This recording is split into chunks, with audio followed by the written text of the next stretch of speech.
پیارے دوستو، آج ہم آپ کو بتائیں گے کہ حج پر جانے والے ایک حاجی کے ساتھ ایسا کیا کرشمہ ہوا جسے سن کر آپ کا بھی دل خوش ہو جائے گا۔ دوستو، یہ کہانی شہید نام کے ایک شخص کی ہے جو حج کر کے واپس جا رہا تھا اور جدہ ایئرپورٹ پر بیٹھا اپنی فلائٹ کا انتظار کر رہا تھا، جبکہ اس کے ساتھ اس کے ملک کا دوسرا حاجی بھی بیٹھا ہوا تھا۔ دونوں حج ادا کرنے کے بعد واپس وطن جانے والے حاجیوں میں شامل تھے۔ اچانک شہید کے ساتھ بیٹھے حاجی نے ایک لمبی سی سانس لی اور اپنے بارے میں بتایا۔ اس حاجی کا نام عبدالبری تھا۔ اس نے کہا کہ میں ایک بزنس مین ہوں اور اللہ کے فضل و کرم سے میں یہ 10واں حج کر رہا ہوں۔ اللہ پاک کا میرے اوپر بڑا فضل ہے اور میں سمجھتا ہوں کہ ہر حج کے بعد مجھے اللہ کے اور زیادہ قریب ہونے کا موقع ملا ہے۔ یہ کہہ کر وہ حاجی خاموش ہو گیا اور شہید کی طرف دیکھ کر اس کے جواب کا انتظار کرنے لگا۔ اس کی بات سن کر شہید مسکرا دیا اور بولا، بھائی، میرے حج کا قصہ کچھ زیادہ ہی بڑا ہے، میں اس کا سر نہیں کھانا چاہتا۔ یہ سن کر عبدالبری نے ہنستے ہوئے کہا، کوئی بات نہیں، ایک تو ہم یہ انتظار کے سوا کچھ کر نہیں سکتے اور دوسرا یہاں کھانے کی ہر چیز باہر سے 20 گنا زیادہ مہنگی ہے، بس ایک سر ہی فری میں کھا سکتے ہیں۔ یہ سن کر شہید کسی سوچ میں گم ہو گیا، جیسے وہ فیصلہ نہیں کر پا رہا تھا کہ اپنی کہانی کہاں سے شروع کروں۔ آخر کار شہید نے بولنا شروع کیا اور کہا، میرے بھائی، میں پرائیویٹ اسپتال میں تھراپسٹ ہوں۔ میں نے 30 سال سے اپنی تنخواہ میں سے تھوڑی تھوڑی تیاری کی ہے اور اس سال حج پر جانے کے لیے میرے پاس پورے پیسے ہو گئے تھے۔ شہید آگے بتاتا ہے کہ میں نے اسپتال سے اپنے لیے پیسے لیے اور کمرے سے باہر نکلا، اتنے میں میں نے ایک عورت کو دیکھا جس کا بیٹا ایکسیڈنٹ میں تقریباً مشہور ہو گیا تھا اور اس کا علاج میں ہی کر رہا تھا۔ میں بڑی محنت اور پیار سے پچھلے 6 مہینے سے لگاتار اس کا علاج کر رہا تھا، جس کی وجہ سے وہ تقریباً آدھا ٹھیک ہو چکا تھا، جبکہ امید تھی کہ آنے والے 6 مہینے میں وہ بالکل ٹھیک ہو جائے گا۔ اس عورت نے مجھے سلام کیا اور بجھے ہوئے لہجے میں بتایا کہ وہ لوگ اسپتال چھوڑ کر جا رہے ہیں، شاید ہماری ملاقات نہ ہو، لہٰذا میں آپ کو ڈھونڈ رہی تھی۔ یہ سن کر مجھے کافی حیرانی ہوئی، مجھے لگا جیسے وہ میرے علاج سے مطمئن نہیں ہے۔ میں نے کہا کہ کیا آپ لوگ مطمئن نہیں ہیں؟ تو اس عورت نے کہا، نہیں ڈاکٹر صاحب، ایسی کوئی بات نہیں ہے، آپ نے تو بچے کو ڈاکٹر نہیں باپ بن کے سنبھالا ہے، میرا تو روا آپ کی دعاؤں دیتا ہے۔ آپ نے میرے بچے میں نہ صرف جینے کی امید جگا دی بلکہ اپنی ڈیوٹی سے ہٹ کر اس کا علاج کیا اور تحفے وغیرہ بھی دیے، جس کے لیے ہم میاں بیوی آپ کے بہت شکر گزار ہیں۔ شہید کہتا ہے کہ یہ سن کر میں نے ان سے کہا کہ آپ اسپتال چھوڑ کر کیوں جا رہے ہیں، مگر وہ میری بات کا جواب دیے بغیر مریض کے کمرے کی طرف چل دیے۔ یہ دیکھ کر میں سیدھا ایڈمٹ آفس کی طرف گیا اور بچے کا کمرہ نمبر بتا کر پوچھا کہ یہ لوگ اسپتال کیوں چھوڑ رہے ہیں، تو مجھے بتایا گیا کہ وہ اسپتال چھوڑ نہیں رہے بلکہ ان کو کمرہ خالی کرنے کا نردیش دیا گیا۔ لڑکے کا باپ جاب سے نکال دیا ہے، جس کی وجہ سے وہ لوگ اسپتال کا خرچ دینے کے قابل نہیں ہیں، لہٰذا ان کو کمرہ خالی کرنے کے لیے کہہ دیا گیا ہے۔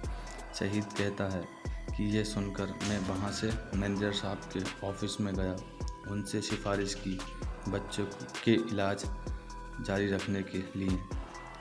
میری بات ابھی پوری بھی نہیں ہوئی تھی، اتنے میں ہی وہ مدین جو مینیجر تھا، اس نے کہا، شہید، یہ ایک پرائیویٹ اسپتال ہے، کوئی چیریٹی ادارہ نہیں، یہاں وہی علاج کروا سکتا ہے جو خرچوں کی طاقت رکھتا ہے۔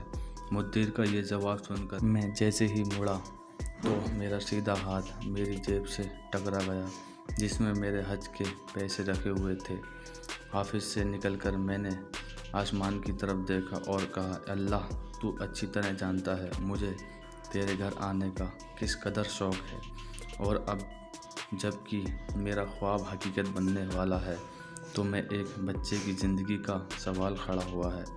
اے اللہ، میں مجبور ہوں مگر تو بے نیاز ہے۔ اگر میں حج پر نہ بھی آ سکا تب بھی مجھے اپنے فضل سے محروم مت کرنا۔ شہید کہتا ہے، اس کے بعد میں نے اس بچے کے اگلے 6 مہینے تک کے پیسے جمع کر دیے، اسپتال سے نکلنے کا آرڈر کینسل کرا دیا۔ الحمدللہ میرا دل سکون سے بھر گیا، لیکن میرا حج پر نہ جا پانے کی کسک اپنی جگہ تھی۔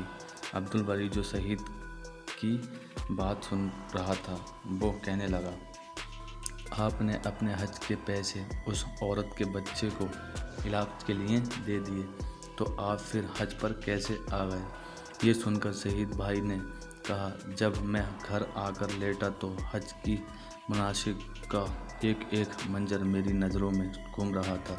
میں نے کئی بار بیت اللہ کا خیالی طواف کیا، کئی بار لبیک اللہم لبیک کہتے مزمی کے ساتھ اپنی آواز ملا کر ان کا حصہ بن گیا۔ پتہ نہیں کب میری آنکھوں سے آنسو بہنے شروع ہو گئے اور میں بہتے آنسوؤں کے ساتھ ہی سو گیا۔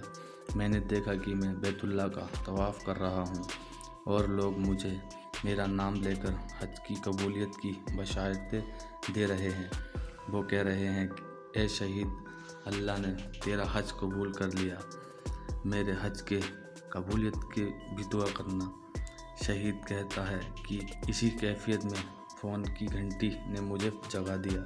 فون پر اسپتال کا مینیجر تھا جو کہہ رہا تھا کہ اسپتال کا مالک حج پر جا رہا ہے، وہ اپنے خاص مریض کے بغیر کبھی نہیں جاتا، مگر اس دفعہ اس کے معالج کی بیوی شدید بیمار ہو گئی ہے تو بیوی کو اس حال میں چھوڑ کر باس کے ساتھ حج پر وہ نہیں جا سکتا، لہٰذا آپ کو ان کے ساتھ بھیجنے کا فیصلہ کیا گیا ہے۔ آپ اپنے ضروری کاغذات اسپتال کے ایڈمٹ آفس میں پہنچا دیں۔ شہید کہتا ہے کہ میں نے سب سے پہلے تو شکرانے کی نفل ادا کیے اور پھر کاغذات آفس والوں کے حوالے کیے۔ یوں اللہ پاک نے مجھے اپنے گھر بلانے کا انتظام کر دیا۔ حج کے بعد اسپتال کے مالک نے مجھے میری خدمت کا معاوضہ دینا چاہا تو میرے آنسو نکل پڑے اور میں نے اس کو بتایا کہ اس نے مجھے حج کرا کر مجھ پر کتنا بڑا احسان کیا ہے، لہٰذا میں نے جو بھی اس کی خدمت ہے وہ کچھ بھی نہیں ہے، لہٰذا وہ معاوضے کی بات نہ کرے۔ پھر میں نے اسپتال مالک کو سارا واقعہ تفصیل کے ساتھ سنایا، یعنی کہ اس بچے کے اور اپنے بارے میں اسے بتا دیا، جس میں اس نے مکے سے ہی فون کر کے اس بچے کے مکمل علاج اسی اسپتال میں بنا پیسے لیے رکھنے کے لیے کہا اور اس عورت کے شوہر کو یعنی کہ بچے کے باپ کو اپنی ایک کمپنی میں سپروائزر کی پوسٹ پر رکھ دیا اور اسپتال والوں کو میرے سارے پیسے واپس کرنے کو کہہ دیا۔ یہ واقعہ سن کر عبدالبری کی آنکھوں سے آنسو جاری ہو گئے۔ اس نے اٹھ کر شہید کا ماتھا چوما، اسے مبارکباد دی اور کہا، آپ مجھے لگتا ہے کہ میرے 1000 حج بھی تیرے ایک حج کے برابر نہیں۔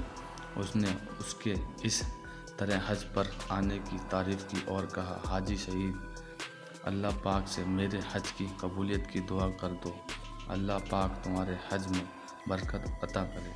سبحان اللہ، آمین یا رب العالمین۔